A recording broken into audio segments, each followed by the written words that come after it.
the SABC News, making sure you don't miss a beat. But let's bring the discussion back to the floor of the National Results Operations Center. And Ndumiso Cingo has done a sterling job, dare I add, of just being patient as we watch the elections unfold throughout the rest of the country. So thank you for that.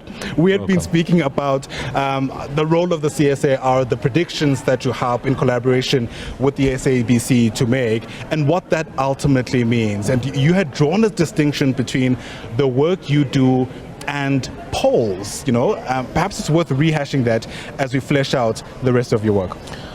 Yes, so as you know, the polls generally work by sending out questionnaires or calling people to ask them questions about how they feel about the election, and use that information to make a prediction as to what the outcome will be based on the support that they gauge from the public in that way.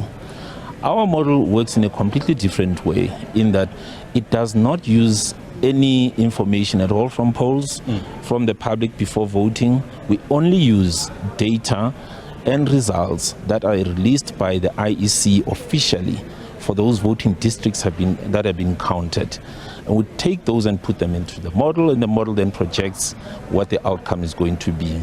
Right. I could explain to you how the model works in the sense that the model uses actual results from the previous national election, if we're doing a national election.